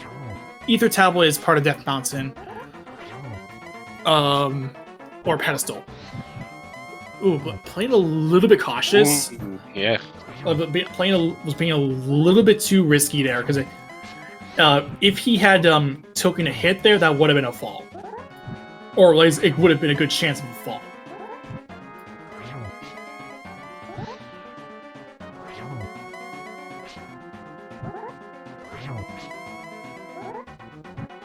Doing those triples like it's no big deal.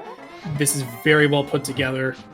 That will be a single spin though, because he did turn Ganon blue there, which means it'll be a little bit off speed. Oh, and there you go.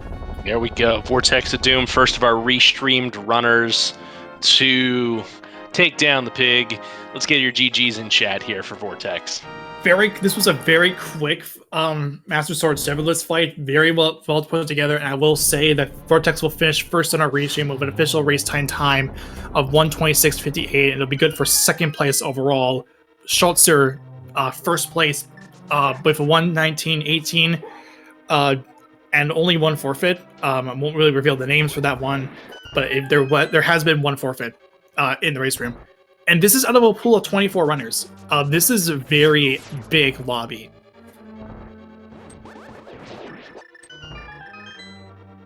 We'll see if we'll get Vortex on here for a little like post-race interview here.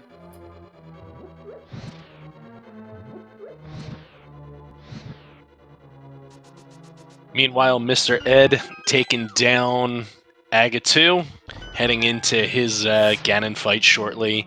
Lana being up the climb, and Josh searching for the big key in Mire.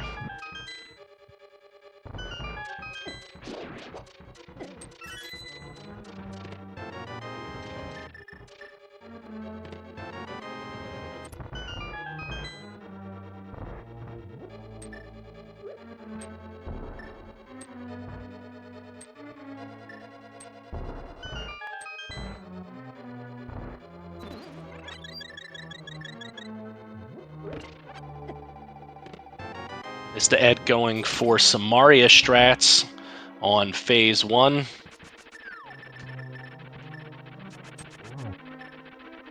Get those double spins in by bouncing on the block.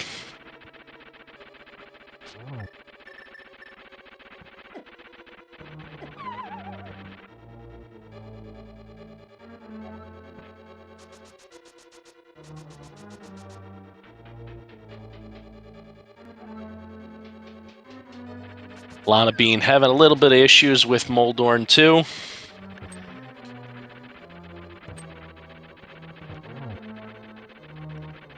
And Mr. Ed making good use of that cape. Ooh, takes a fire bat.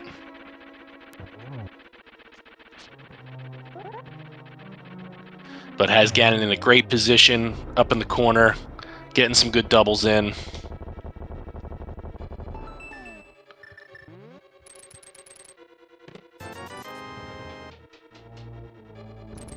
So, yeah, this was a very good race overall, and it really shows some of the potential that the runners have available. Stick and twine is in fact the bow. Yes, that is Silver's. So yeah, there was no way anyone was going to get the Silvers in this seed at all. Oh, Silvers were on pedestal? Yes. Oh boy. Yeah, no one's getting that. Yeah, there's no way to get it. You're forced to either you get another sword, or you get another sword, or you get you go out of your way for Silvers, which is unlikely. And here is Vortex of Doom. GG. GG. So, let's go ahead and run us through what you thought about this seed. I thought that I routed pretty well. Pyramid into pod was maybe a little conservative. My pod routing was really, really bad. I was trying to do boss first, but I was like, oh wait, only one key, then I'd have to go Bollock side again. And I was talking to Schultzer after, and he just went he hammering up to Dark Maze and did Harmless Hellway right before the boss, so no Death Warp, no mirror or anything. So that was a faster route there. But other than that, the only thing I really regret was North Dark World.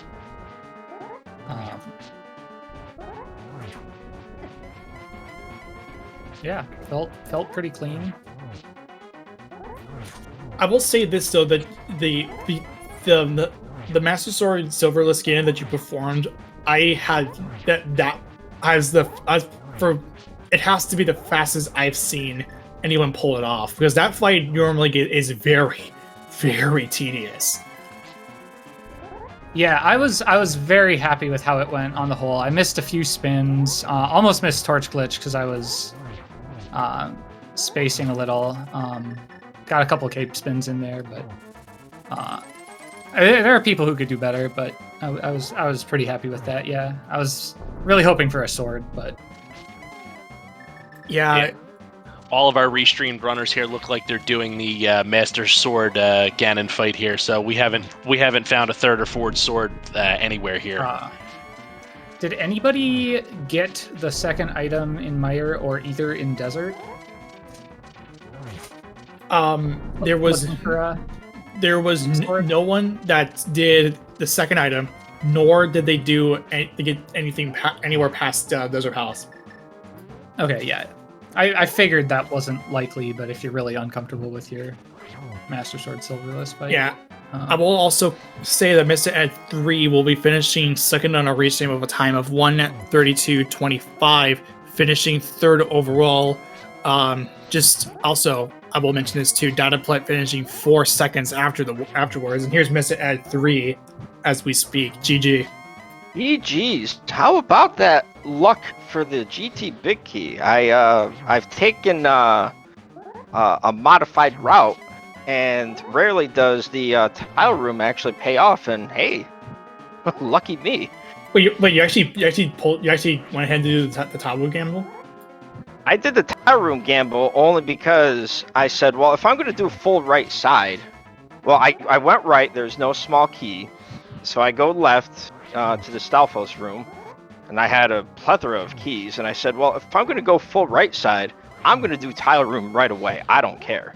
And I was just kind of baffled that it was there. Plus, I was kind of hoping for a sword or silvers or something. I just wanted anything.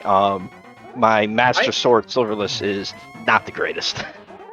I also considered doing it early, kind of like maybe hoping for a sword, feeling very, very good overall about how I routed, and that maybe like I could get away with one there. But I just last located it. So. You'll be happy to know, Mr. Ed, that there was no sword or silvers anywhere in GT. The only Oh, wow. Yeah, and from what had Vortex we saw from Vortex, it actually ended up being that the pedestal had your silvers, not so it was like there's no way you're getting that. Yeah, well, that's. I mean, I figure the way that I saw it is, I mean, I don't know if I took a dive into the Thieves' Town earlier than I should, but I only checked the 4 chests, and when I saw a sword there, I'm thinking, well, typically the way seeds run for me is there's a sword there. And chances are a crystal dungeon along the way is going to have another sword. So I felt confident at least I'd have tempered. And to my surprise, I didn't. So I kind of was a little nervous as far as doing the silverless master sword because sometimes it's hit or miss. So I took it slow. And hopefully I didn't make a butt out of myself. Yeah. One thing I almost didn't do was dip Thieves' Town when I was in VOO, which would have been disastrous, given that we didn't find any other swords other than that. Like, I almost just did chess game in C-shaped, and then just did Skull Woods. Mm-hmm. I will also announce too that Lana Bean had finished third on a restream with a time of 1:34:33, finishing 8th overall, with Norse Community finishing 23 seconds afterwards in 7th place, and then Nash Sauter 5th place with 1:32:56, and Homemade Beer 6th 1:33:43. And as I say that, Lana Bean, he is here in the booth waiting, and GG. Thank you, GG. So, run us through what you think about this seed. Interesting start. Another early bow was throwing me off a little bit, and then nothing in Eastern, just Ahasraela's head. So the early part of the seed was a little bit hard to route, but overall, it's fine. The end part was a little bit dumb with second seed in a row with Go Mode, Turtle Rock, Flute. Oh my gosh. Yeah, it was weird, but it was fine. It was a good seed. Yeah. But yeah, we were kind of talking. So earlier on in the race, it was both you and Miss Ed had both gone into Village of Outcasts early, and it wasn't until and because of that, you two both had what was later to become the only 2 stories that you would get in the entire game, from Village of Outcasts, and Vortex and Josh took a while to get through that, and so that ended up being that situation. But Josh Bittner had a little bit rougher because Josh was going through pod without that sword and without any swords, and had taken a death on Helma trying to do the hammer Helma fight, choosing to save and quit afterwards. And it wasn't until after first of all the swords and also the bow being picked up, only then did Josh finish up Pod Easter, and that ended up being a really unfortunate state for him. definitely see that. It was... oh my gosh. This seed just had a lot of weird stuff early on, and really, if you didn't go into Escape and went to Sahasrara first, and suddenly South Shore, you get your Dark World access, and you're off to the races without so much as dipping into Eastern. So I definitely can see that. I could easily see that happening to me as well if I didn't go into Escape before. I was seriously thinking about going into Eastern and Sahasrara before going into Escape, so I could see myself as doing the exact same thing before if I didn't get that early bow. It was a really difficult decision to go to Escape over Eastern and Sahasrara with 6 checks between Sahasrara and Eastern and only a couple in Logic in Escape. So I could definitely see that, and I could easily see myself doing the exact same thing. Yeah, for a while it was Vortex, Josh, and you. All the three of you had all gone to Escape, and Mr. Ed did not. Mr. Ed had made the early Saha play, and it was just looking at the three of you were all doing very similar things, and Mr. Ed was giving us our divergence on the restream. There we go. That's what I like to hear. I'd say it worked out pretty well. Pretty well for Mr. Ed, honestly, because with nothing between Eastern and Pod, routing them both in at the same time, that's an advantage to Mr. Ed, I'd say, in that particular spot.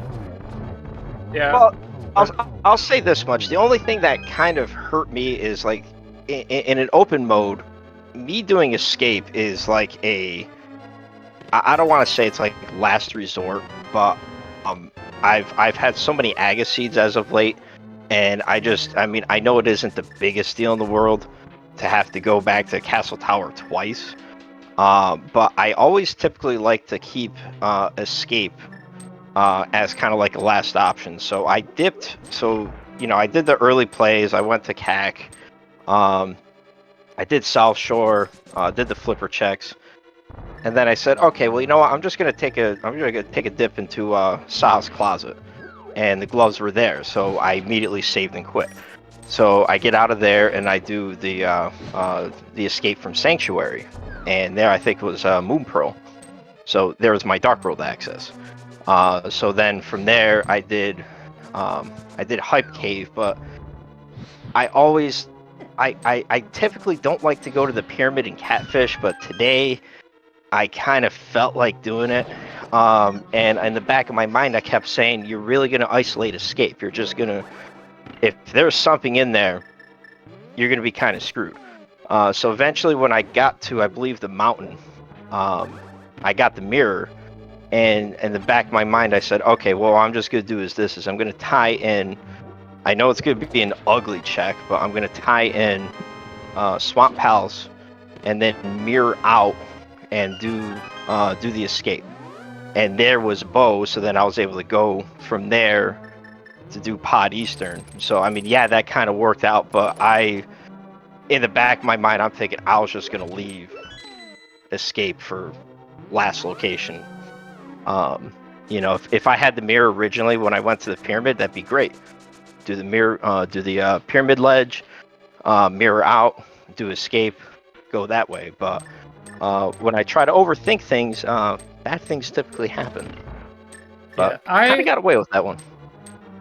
I did Escape first. I was mostly thinking, like...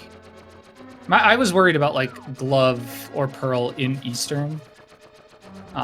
If Saha's closet was empty and I went over there first, I was kind of like, well, I would feel like I had to dip Eastern at that point. So I was like, well, let's just do Escape. I too have had a number of Aga Seeds lately, but I figured like I'd rather, if Saha's closet was empty, I was going to dip Eastern, and I would rather double dip the castle than double dip Eastern is sort of what I decided. And I didn't want to mirror anyway. Like even if there's like the key in first chest of Escape, or like I knew everything in back was items or something. I didn't want to like Death Warp and check Dark Cross or anything, so I just was like, I'm gonna save and quit with whatever's there, and then I'll dip Eastern and I'll get punished by whatever. But I got a bow and it paid out. So. And we have Josh Bittner just picking up his big key from Tile Room, starting his climb up the gauntlet. Oh, that 22. Good grief. Doesn't even give us a sword for the other 21 checks. Thanks, game. Yeah, Schultzer said in the race spoilers chat that the other two were Back of Thieves and Pyramid Fairy, with Flute Go, or Boots, like you were never two gonna. two swords and thieves. Oh man. Oh my Yeah. gosh. I'm glad there wasn't one Left Side Swamp or Eastern Big Key Chest, because that would have been really sad. Oh, I did Left Side Swamp, and that was a joke. I skipped was- it. what- One item. Yeah, that's what I fit. With the mitts, so much was open. I hadn't been to Village of Outcasts yet. I was potentially only Flute and Cane from Go at that point. I'm so And used to I hadn't done like Stumpy or Dig yet, so I just was like, I'll just keep going to VO. I'm glad I did, because if I hadn't gotten the swords from Thieves, I might have chosen like Ice over climbing again for TR. Not sure, but so used to Laser Bridge having items. When I got the bow and suddenly was in Go mode, I started taking the tube and I'm like, wait, what? No, I guess I could stop there. I'm not used to anything being up front in Turtle Rock. yeah, I knew I was Flute from Go. I was actually like debating what corners I wanted to cut, because I'd done like Hera Basement and I'd played a little slow at certain points, I thought. And I was like, well, do I want to like maybe rush Laser Bridge and Green Pendant and then go Ice if that doesn't pay out? I was seriously thinking ice. And But then the Flute just showed up, and I was like, oh, well, that's that. Let's save and quit. yeah. It was nice that it was there and not like Mimic Cave or something that maybe tempt you to check one more thing for a sword or whatever. But yeah, that was, I don't know, pretty straightforward seed in a lot of ways. Like It was. Yeah, I'm just happy I didn't have to do all dungeons today. I did a few too many overworld checks, and I was a couple checks away from going into Ice Palace, but Dark Death Mountain said, nah, I got a better idea for you. I'm trying to think of what overworld I had left pre-go mode. Not much. I think I had Shovel and Purple Chest that I could check, because I did all the North Dark World to Catfish before going to Dark Death Mountain and just getting Cane, Ether, and for guaranteed Flute Go, and then just the Flute right after. This has two things in common with the seed that I just did here on Speed Gaming on like a week ago Tuesday. It had both a Flute in Turtle Rock, and it also had the book in the desert area / mire area that was blocked by the Flute. These seeds blend in.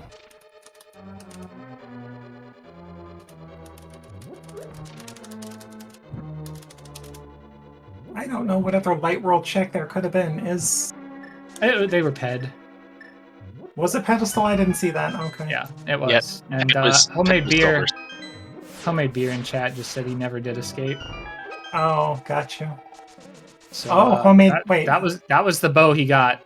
Homemade beer got. Oh, okay. Which, like, I don't know. You're in TR. You have to go to Lava Chest in TR. The rest of it's only a couple minutes. Ice is a couple minutes. Back at Thieves is a couple minutes, and you get tempered. So, like, What? Oh, you got 6 points? as very, very not required pedestals go, there was less punish for that than most.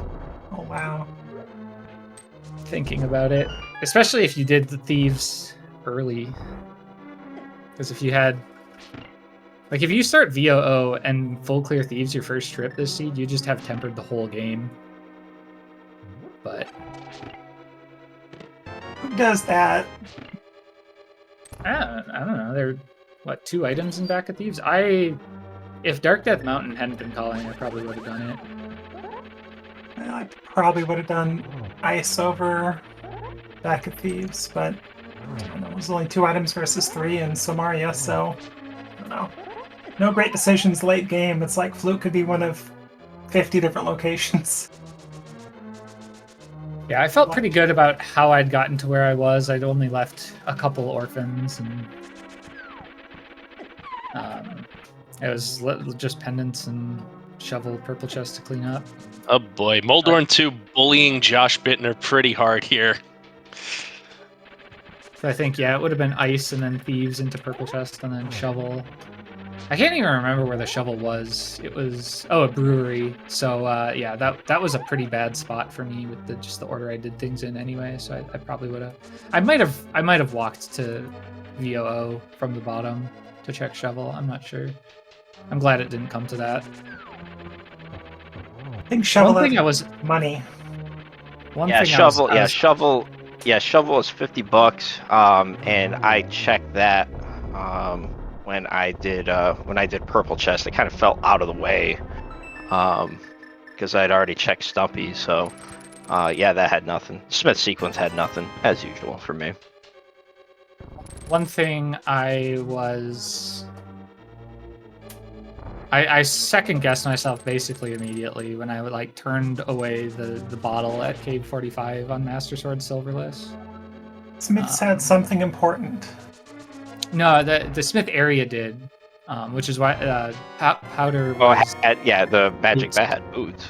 Oh, right. So Okay, never mind. I didn't feel bad about doing the Smith turn in because I was like, well, I don't think I was gonna come for just powder if I didn't have the mitts and mirror and all of VOO to do. So having the incentive to do Smith chain with it was definitely a plus, especially since the boots were needed. But yeah, I was a little nervous about Master Sword Silverless, but I was like, I have a fairy, I have half magic, I have lamp, and there's gonna be a sword in GT because there's always a sword in GT. And there was not. But I didn't use the fairy. So. Well, the seed would reward good routing, but unfortunately it's just hard to route this seed. I did too much overworld, but otherwise, did okay, but a little too much overworld for me. Otherwise I may have been able to save 5 or 6 minutes, but I don't think I would have been anywhere close to the 119. Schulzer, please!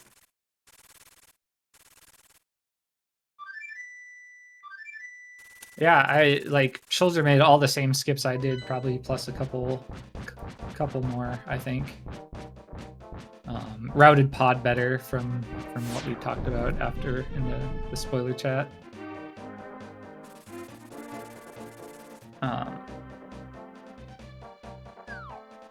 Yeah, I thought I routed this really, really well, so I was like wondering if he got another sword or silvers or something to cut a couple more minutes off. 7 minutes between first and second. That's well routed. Schulzer's very fast, but he's not 7 minutes faster without some more routing differences. So, but yeah, I have to get going. So thanks everyone for the restream. GG's to everyone else. GG's. GG.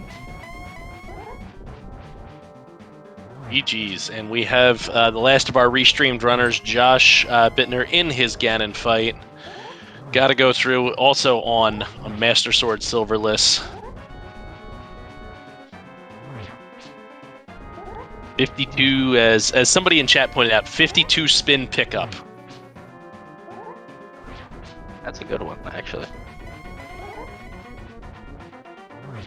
Yeah, another thing I got to work on is I kept screwing up my inputs in the block placement for the Samaria trick when trying to get the double spins in. Yeah, that didn't go over well. So I got to work on that a little bit.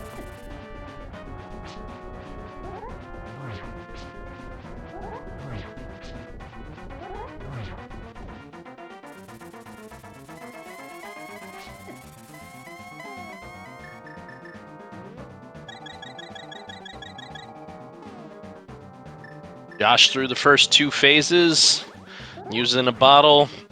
Oh, and missing the spin on the first Ganon warp.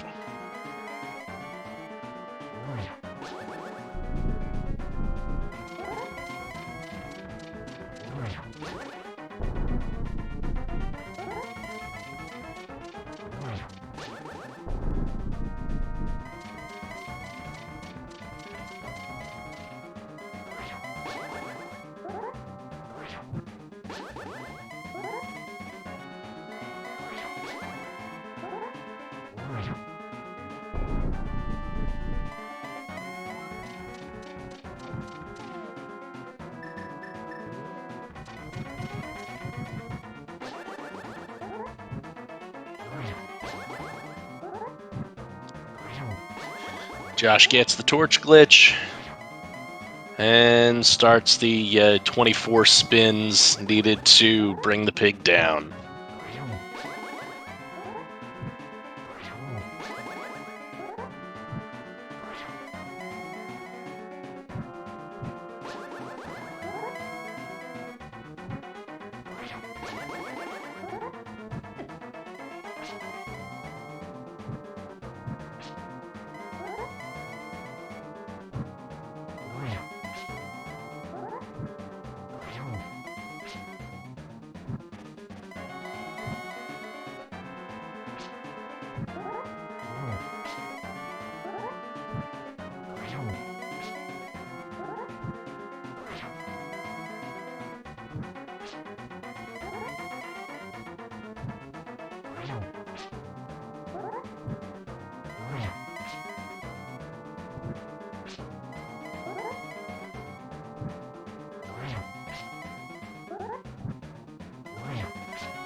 Go, Josh, go!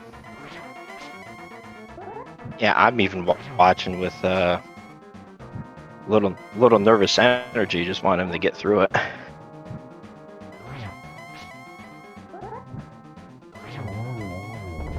There we go.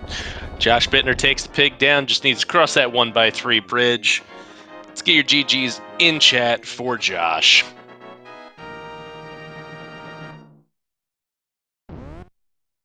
GG!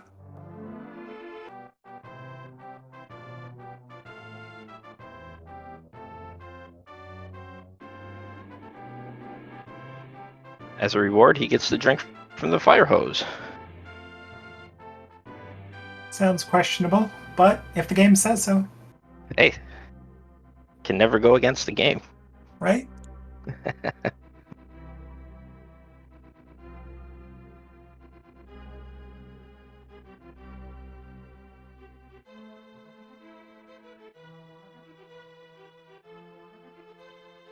And we are joined here in the booth by Josh Bittner's. GG's. It's over. GG. The GG, seed cannot Josh. hurt you anymore. Yeah, my god. No boots for almost an hour. Well, it shows the last time I've done swordless, pod and swordless, back of, my goodness, there's a lot of just stuff that went wrong for me in that scene. It was just not my day.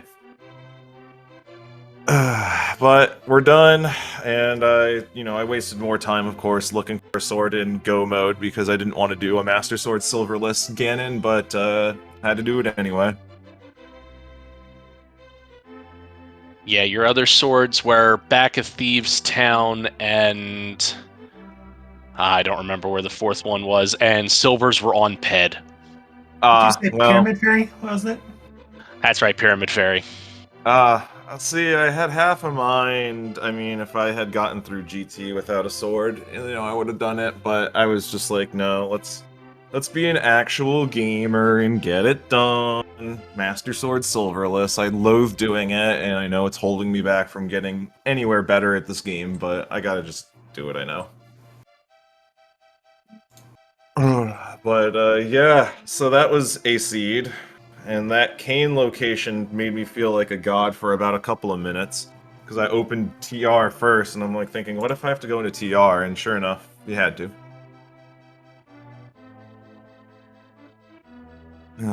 But yeah, I know a lot of people crushed it on this seed, so appreciate everyone sticking around, waiting for me, be it, viewers, in the chat, and crew, and some of the other racers I see are all hanging out here too, waiting for me to finish, so, thanks.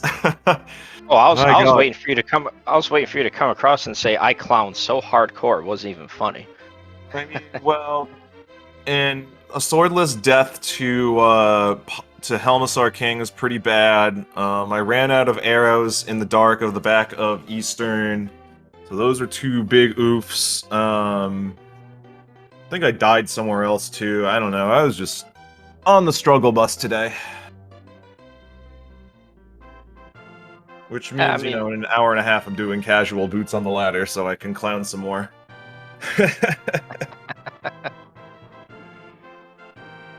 Yeah, how was the seed for you all? Ugh. Well, by the sounds of it, I was at least the one that gave all the viewers divergence. I held off on escape for the longest time. Oh, wow. And basically my routing from I did Uncle, then I did CAC, South Shore flipper checks, and then I said, hey, you know what? I'm gonna dip into Saha's Plaza and Eastern. But when Saha's Plaza had the gloves, I backed out of there. And then I did the back portion escape through Sanctuary, and I believe it was I think it was Moon Pearl there, so I got Dark World access. I mean, by the sounds of it, I might be wrong. I might have been the first one that had Dark World access because I just kind of went right into there. Yes, you were. You were first one with Dark World access. Yeah, Oh, wow. so That's so wild.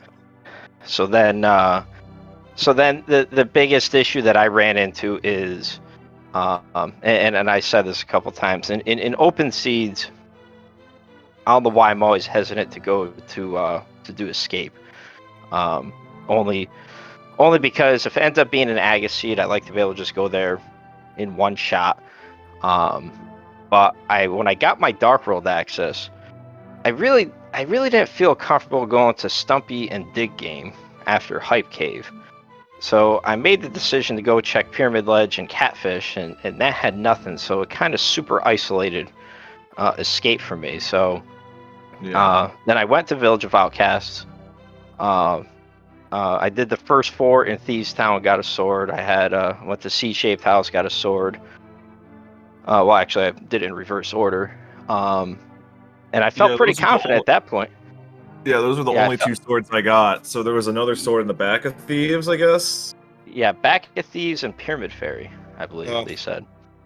Pain. I was considering going into the back of Thieves, and I think I would had a lot better time had I had a tempered sword, like the big baby gamer I am. I mean, to me, when I saw Thieves Town was a pendant, I was just like, even though I went to Dark World initially through Hype Cave, when I did my map check and I saw that Thieves Town was a pendant, it's like, well, when I eventually make my way through there, I like to be able to finish Thieves Town regardless. But I backed out when I did the first 4 checks. And I really didn't have much progression, and I tried as hard as I could to see if I can get lucky to find mitts, so I could do the mountain all at once, but I didn't. So then I made my way to the mountain. I got the mirror, and I figured when I had the mirror, I said, okay, when I go back to Dark World, I'm going to do Swamp Palace, and I'm going to tie that in, even though it's kind of a little out of the way. I'm going to tie that into escape just to get that done and over with, because it was in the back of my mind the entire time. And lo and behold, there is the bow, so I was able to go from there, do the Pod Eastern combo. Yeah, but the biggest issue that I found with my gameplay today is, aside from routing issues that I really think that I had, and obviously poor choices, because that's what I like to do. I just didn't really. I never really had a game plan ahead as far as to say, okay, this is what I'm going to definitively do. Every time that I made a decision or I made a play, I was just questioning myself. When I had the mirror, I says, well, I could just go ahead and I can do. When I had the mirror in the mitts, I got the mirror. When I got the mitts from Swamp, I said, okay, well, I can do the K45. I could do the Smith checks. I don't think I had powder at that time. Maybe I did. I don't know. But I was just like, yeah, you know what? I'm still gonna go with my original plan to go to Escape, and I got bailed out because, to be honest, if I didn't do it after Swamp, I was never gonna do it, and I'd probably still be running this race, just for the pure enjoyment. I would have probably full cleared it, and so it was. It kind of worked out into my favor, but again, it was overworld checks that I made that I really didn't group together properly. It just was, but we got through it. GG's. It's over. Thank goodness. Yeah, I hear you there. Casual boots in an hour and a half, There you go. I do want to give a quick shout out to Deep Fried and Professor Renderer for commentating, and I don't know who the tracker was, but thank you very much again for all the volunteers that make this possible. You guys are the best, and as much as we provide the entertainment, you guys are the heroes and the true entertainment. We just like to clown around, and you make light of our mistakes. So to everybody that does this, that holds us up, thank you very much again for everything.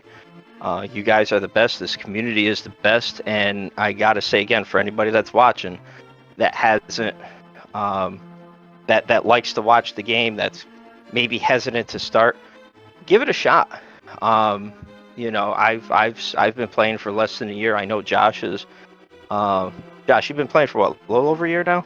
Yeah, a year and a half. I started like June 2020. And then the big thing that really I got a little bit better with time after, because what'll happen is you'll play at first and you'll stink and you'll get it done in like 4 to 7 hours like I did. And then you'll get close to the 2.5 hour to 3 hour clear mark just after you get some seeds in your system and know how to play the game.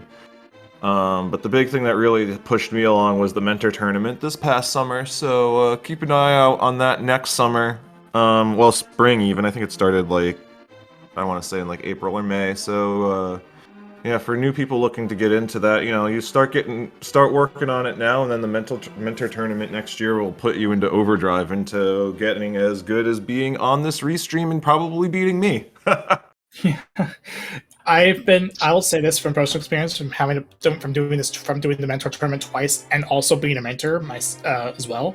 It's a really good platform for learning the game, and I highly recommend it. So follow the runners if you haven't already, as well as our crew. We had Maddie, Walkherd, and Jinxie Girl on the tracking side. I am Professor Render. Deep Friday 87 was my co-com. Coming up tonight, because we're about to wrap up our date here. Started not too long ago. We're starting the Castlevania Circle of the Moon Randomizer tournament has started up. At least from what I can tell, it's started up. It's very recent. 10 p.m. will be a weekly race for Zelda 1 Randomizer. Following in today, we'll have another daily race. The schedule has not been posted yet, but will be posted pretty soon. But we also have the Titans Mitts and Did You Check Your Boot happening at 5:40 p.m. No channel has been assigned to it yet. You want to check that out more. So follow the Speed Gaming channel, Speed Gaming 2 through 6. I'm also going to post the language channel, the language channels. It features Espanol, French, Dutch, Portuguese, and like I already mentioned, follow runners and all that stuff. So, if you have any final thoughts, Deep Fried, go ahead and sound up, and we'll get out of here. Nah, it was a great seed. GG's again to all the runners. Thanks for coming in and chatting with us for a while, and see you in the next one. Yeah, cheers. Have a good one, y'all. Yeah, thank you very much. Take care. GG, have a good night. Yep. And then until then, take it easy, everybody, and just.